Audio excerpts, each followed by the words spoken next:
When I got home, I heard unfamiliar voices coming from the basement. I listened carefully and heard my husband talking to a woman. "Hey, can we be together until late tonight?" "Yeah. My wife is out until tonight, so relax. Let's enjoy our time together slowly." My husband was talking in a mushy voice. He was cheating on me without my knowing. Blood rushed to my head, and I wanted to rush in right away, but I calmed down. Even if I went now, I would only catch them in the act. I planned to make them taste hell. My name is Kate Miller. I'm currently 40 and working as an office clerk for a stationery manufacturer. I married my husband, Keith, 5 years ago, but we promised to live together as a childless couple due to our age. Since then, we've been living together happily, but lately, we've stopped seeing each other as members of the opposite sex. Before, I used to be embarrassed to show my face without makeup in front of Keith, but as the years went by, I became able to walk around without any shame. Keith, like me, got used to it, and although he used to exercise if he gained even a little weight because he didn't want to be thought of as sloppy, he eventually stopped caring about his appearance. Now, he has a beer belly and fat resting above his belt. "You've gained weight recently. Shouldn't you exercise for your health?" "Huh? Oh, yeah. I will sometime." Keith was lying on the sofa, engrossed in his cell phone. He often gave me half-hearted answers when I spoke to him. Were we both going to forget about caring for each other and grow old in this degenerate life? I wondered. Then one day, Keith suddenly became interested in fashion. On his day off, he bought a bunch of clothes and put on a fashion show in front of the mirror. He was in a good mood, even humming a tune. I thought it was strange to see Keith so happy. I was suspicious of him suddenly becoming interested in fashion, so I asked. "You used to say cheap clothes were enough. What's changed?" Noticing me, Keith answered while folding the clothes he had spread out. "Oh, I just thought I should take care of my appearance now that I'm getting older." With that, Keith took his clothes to his room. I was strangely happy that Keith had become fashionable. It reminded me of how cool Keith was before we got married. I thought I'd follow Keith's lead and buy some nice makeup to make him fall in love with me again. It felt like we were back in our newlywed days, and I made dinner a little more luxurious. Keith also seemed happy when he saw my appearance and the food, and he asked, "What's today? Is it some kind of anniversary?" "No. You became fashionable, and it reminded me of our early days, so I got a little carried away," I said, blushing, and Keith smiled happily. "Oh, is that it? I'm happy to have such a lavish dinner for the first time in a while. Let's eat." Keith ate heartily and finished everything. I was glad I had made the effort to cook, watching him eat. The next day, a colleague called out to me at work. "Mrs. Miller, I saw your husband outside yesterday, and he seemed to be having a great time walking around." Mrs. Young, my coworker, nudged my arm and said with a grin, "Did you see? He woke up to fashion recently, and he bought a ton of clothes yesterday, so I was surprised," I said, and Mrs. Young's eyes widened. "Eh? Didn't you go shopping with him?" "No, I was home yesterday." I denied it, and I felt something was off. Mrs. Young then told me what she remembered seeing yesterday. "I'm sure I saw someone yesterday at noon who looked just like Mrs. Yu, with the same height and build, and similar hairstyle and clothes, next to your husband. But I only saw them inside a store, so it might have been a store clerk." Mrs. Young said that, thinking it was a misunderstanding on her part. I was a bit flustered, but I thought it was definitely a store clerk. Keith wouldn't do something like that, I thought. "It must have been a store clerk. Don't scare me like that first thing in the morning. You woke me up all at once." I brushed off Mrs. Young's misunderstanding by laughing it off. I was chatting with Mrs. Young until work started when I got an email. It was about the possibility of participating in next month's company trip. I marked my participation and promised to go with Mrs. Young. Then it became evening as I was working, and I went home after stopping by the supermarket. When I entered the room, Keith was in the kitchen, rustling around. Since he never cooks even when he comes home earlier than me, I was suspicious. I'm home. What are you doing? When I called out, Keith was a little surprised, but soon moved away from the kitchen. Oh, welcome back. I was just thirsty, so I was looking for some tea. Keith explained, but he was searching in the spice rack where there should have been neither a cup nor tea. That's the spice rack. You know that the tea is in the fridge, don't you? I said, as I took out the tea and handed it to Keith. I was astonished at Keith, who didn't even know where the tea was. Keith took it with a laugh as if it were someone else's business, and slouched around in the living room. I cooked dinner for Keith like that, and while eating together, I talked about what happened at the company today. Speaking of which, I'm going on a company trip next month. I'll also finish shopping for the trip with my colleague Mrs. Young next Saturday. Oh, got it. Have fun. Then, I remembered the story that Mrs. Young saw Keith. Oh. Speaking of which, Mrs. Young saw you yesterday. She thought we were on a date because someone who looked like me was next to you. She saw you in a clothing store, but you were the salesperson, right? I said, looking cautiously at Keith. Keith also nodded and spoke. Yeah. I had the salesperson put together a coordination that suited me. I requested clothes that wouldn't look strange next to you since the salesperson looked just like you. I was delighted by Keith's words, thinking of me. Since I thought we were going to live together like family, with no more dates, I got excited about being able to date, holding hands like when we were newlyweds. I completely forgot my uneasy feelings about Keith and finished eating happily. And for a few weeks, I spent peaceful days until it became Friday night. I'll go shopping for the trip with Mrs. Young tomorrow.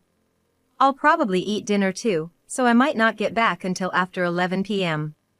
When I told Keith that I was going out tomorrow, he closed his phone and asked, Got it. Have fun. Where are you gonna be, by the way? I think I'll be at the big department store 3 stations away. All right.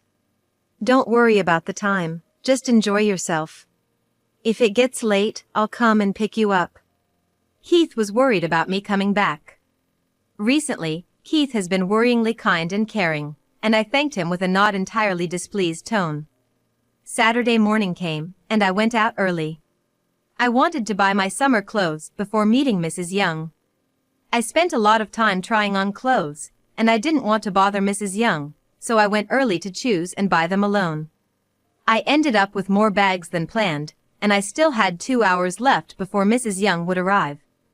I looked for a locker to leave my bags in, but there were no vacancies.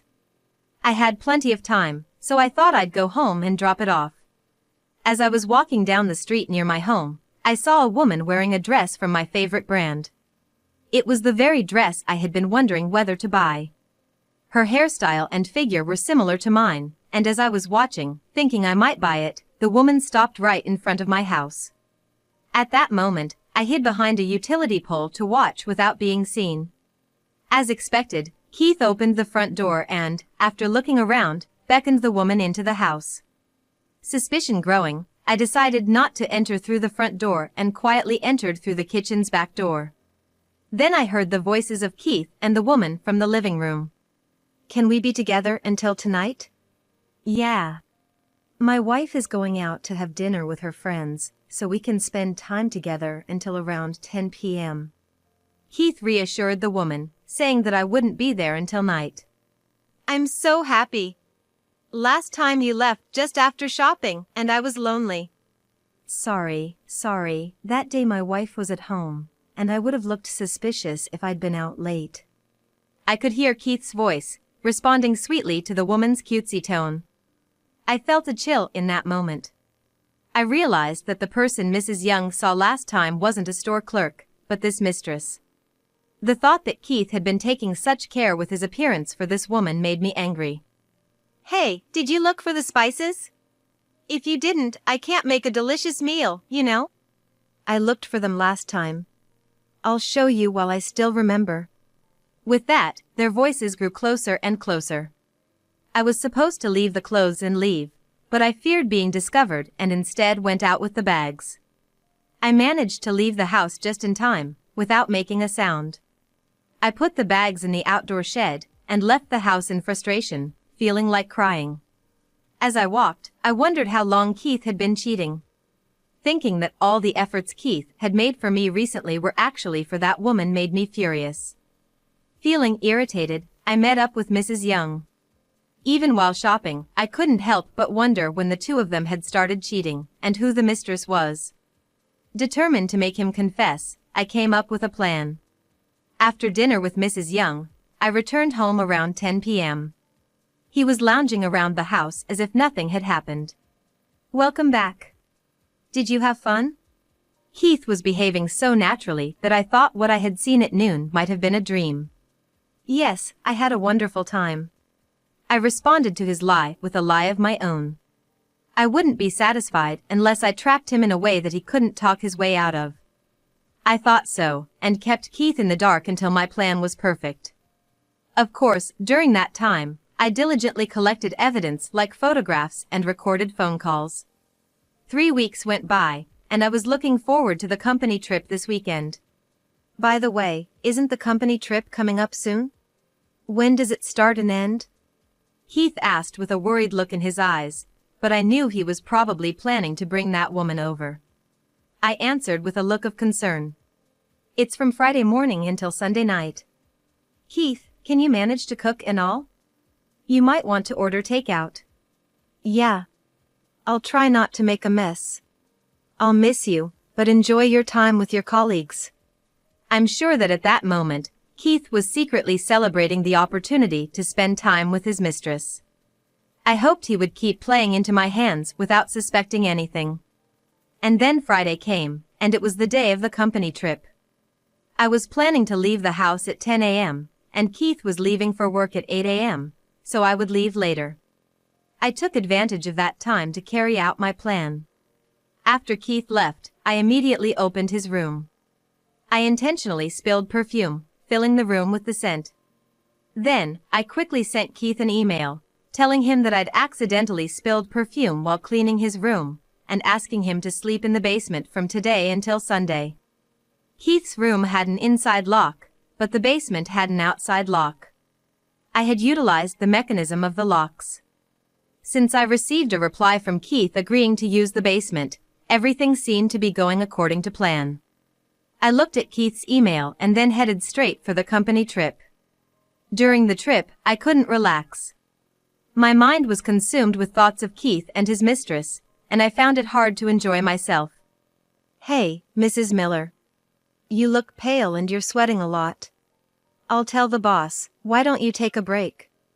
Mrs. Young, who had been walking with me, looked quite concerned about my condition. "I'm sorry, even though I promised to walk with you. I feel sick, so I'm going to leave early." "Don't worry about it. The boss was walking over there, so I'll go get him." Mrs. Young ran to the boss and called him over. When the boss saw my condition, he was very concerned and asked if I was feeling unwell. "Go back to the hotel or have your husband come and pick you up," he told me. If Keith came to pick me up, our planned scheme would fail, so I decided to return to the hotel and leave early in the morning. Keith would never think I'd come back on Saturday morning when I said I'd return on Sunday night. I was so excited to imagine Keith's panic-stricken look. When morning came, I apologized to Mrs. Young and my boss and decided to head home early. I took connecting trains and arrived at my nearest station at 9 in the morning. Hoping that Keith and his mistress were still fast asleep, I hurried home. The moment I opened the key to my house, I was sweating so much that it didn't feel like I was opening my own door. With a tension that made me feel like I couldn't make a sound, my heartbeat kept rising. Just when I was going to go to the basement and quietly lock the door, I heard a voice. "Keith, wake up. It's already 9 in the morning. I'm hungry, let's eat breakfast." The mistress had woken up. I was so surprised at the voice that I slipped the luggage I was holding and made a loud noise. I was sweating and panicking, but I decided to change my plan instantly. "I'm home," I loudly announced my arrival to Keith. The two were silent and still. They probably didn't expect me to come back, and they must be panicking. After that, I continued to walk around the living room, making loud noises, and putting away the luggage from the trip. The two were probably stuck in a situation where they couldn't get out. Then I said loudly, "Huh? Is Keith out?" I pretended to look for Keith. "Oh. He might be sleeping in the basement." I said it loudly and slowly approached the basement. I heard a small noise from the basement as if they were desperately looking for a hiding place, and I couldn't help but chuckle. Then I flung the basement door open. "Huh? He's not here. Maybe he went out," I said and sharply closed the basement door. At the same time, I casually locked it. The two probably haven't realized the seriousness of being locked in, feeling relieved that they've managed to hide safely. I turned on the TV and listened with the volume up a bit. The weather forecaster reported that today was going to be a hot and humid summer day. I turned on the air conditioner in the living room and enjoyed myself in the cool room. On the other hand, the basement was almost like a storeroom, with no air conditioner or fan. I smiled smugly, wondering how long they could endure. An hour passed. Keith and the woman were still holding on, waiting for me to go somewhere. I looked out the window. The sun was shining, and it was a scorching heat. I vowed not to go outside, so as not to give Keith a chance. As I comfortably watched TV and ate snacks, another hour passed. Then, as if they had reached their limit, I heard Keith's voice. "Hey! Open up!" I sighed and headed to the basement. When I opened the key, a stuffy air flowed from the basement. "It's hot, give me water." Keith went to the living room, sweating and looking exhausted. I peeked into the basement, but the woman was not there, apparently still hiding. Keith drained the water and started yelling at me. "You said I could use the basement. Why did you lock it?" Keith showered me with curses. I apologized sincerely but said a little word to shake Keith. "I'm sorry. But when I checked the room, nobody was there." "Where were you, Keith?" Keith couldn't possibly admit that he was hiding in the closet with a woman, so he blabbered on, raising his voice to cover it up. "So, what does it matter? It's hot, it's hot." With that, Keith took a bottle of water in hand and went back down to the basement. I figured he must have gone to give the water to the woman hiding there. 5 minutes later, Keith still hadn't returned and commanded me as follows. "I feel like I'm gonna faint from the heat. Go buy some ice cream right now." Keith spoke to me condescendingly, pointing his finger. "There's ice cream in the fridge, you know." I saw right through Keith's naive strategy. I had anticipated what Keith was likely to say, and I was prepared. "Today, let's have pancakes." "Yes, pancakes." "You don't have the ingredients, do you?" "Go to the supermarket and buy them right now." "Oh, coincidentally, I was planning to make pancakes today. I have all the ingredients, so there's no need to go shopping today." Keith was trying in some way to get me out of the house. I was desperate not to laugh at Keith as he thought frantically. I finally decided to take drastic action, fearing that if he said anything more, it would be something I hadn't anticipated. "The smell of perfume must have already disappeared from your room, and you don't need to use the basement. Shall we clean the basement?" As I tried to go to the basement, Keith stopped me in a panic. "I'll clean it, so it's okay." "You've never cleaned anything before, have you?" Even though I said that, Keith was desperate to stop me. "I feel like cleaning. Leave it to me." He forcibly took the cleaning tools, so I stared at him and said, "Then clean your own room instead of the basement. You've never even cleaned your own room before. Start with that, not the basement." Keith was momentarily taken aback by the irrefutable words. I took advantage of the opportunity, hurriedly went down to the basement, and opened the door. The woman was sitting in the middle of the basement room, perhaps because the closet was too hot. The moment our eyes met, her face turned pale. "Who are you?" Of course, I knew she was his mistress, but I pretended not to know. Keith and the woman thought it was their chance, so they lied. "This lady is my boss at work." I forgot to bring home some important documents, and she brought them to me. Yes, that's right. I'm Keith's boss. I'm here to help. Keith thought he had cleverly lied his way out of the situation. The woman also clumsily tried to stick to the lie, desperate to maintain the story.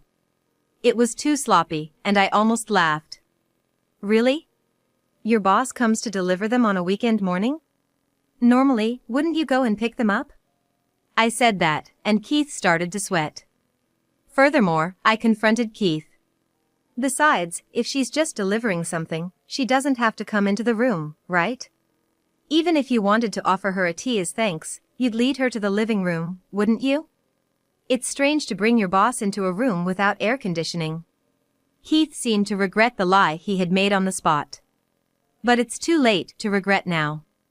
The woman also just turned blue and hung her head. Since Keith and the woman were just silent, I brought up the subject. You're not his boss, are you? You're his lover, right? When I said that, Keith's shoulders twitched. It was as if he was admitting it. I'm sorry I lied. But really, this is the first time I've done something like this. Please believe me in that. Keith tried to explain. The woman also nodded in agreement with Keith. I'm not going to fall for such a makeshift excuse. So, the woman who was visiting our house last time was someone else? I said, and Keith let out a loud exclamation in alarm. Did you think you could fool me? I've got evidence of you bringing her here again and again, and all those phone calls. I've got proof. With that, I handed Keith the business card of the divorce lawyer I had gotten. The woman looked pale throughout the ordeal. Keith was very persistent, and I couldn't refuse him. What? You were the one coming on to me, saying you're better than my wife. What are you playing the victim for? When Keith shouted angrily, the woman fought back. I am the victim. Telling me to dress and style my hair like your wife, so your wife and neighbors wouldn't find out. You're so selfish.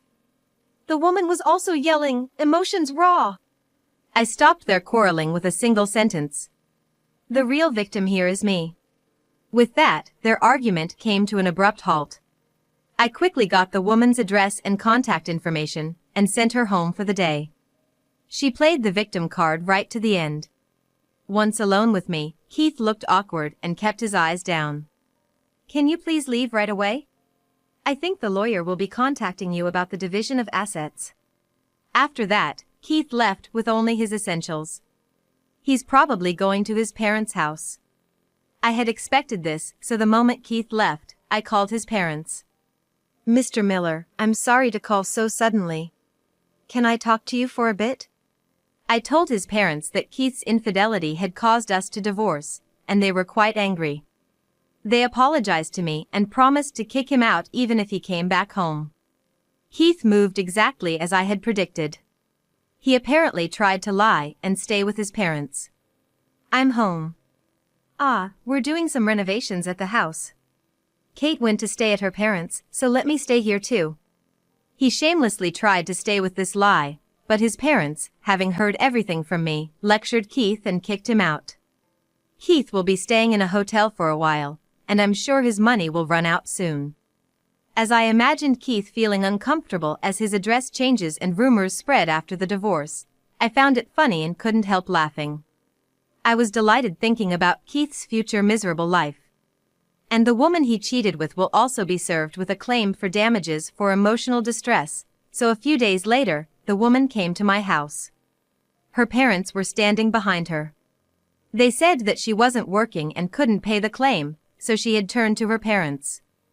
And her parents, feeling terribly sorry, wanted to apologize in person.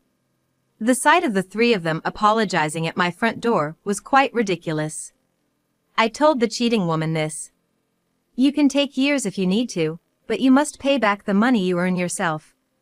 Don't rely on your parents at all. With that, the woman, who seemed intent on relying on her parents, looked fearful, almost crying. No matter how much she resisted, I couldn't sympathize with her. I thought it served her right. After a while, I received payment from Keith and the woman. I sold the house we were living in and moved to an apartment for one person. I'd never lived alone before, so I was anxious, but it turned out to be comfortable. I didn't want to give up on love because of what happened, so I'm going to start looking for a new relationship. I'm still anxious about falling in love again, but I think I can forget about my ex-husband entirely by finding new love. I've decided to live a life without regret.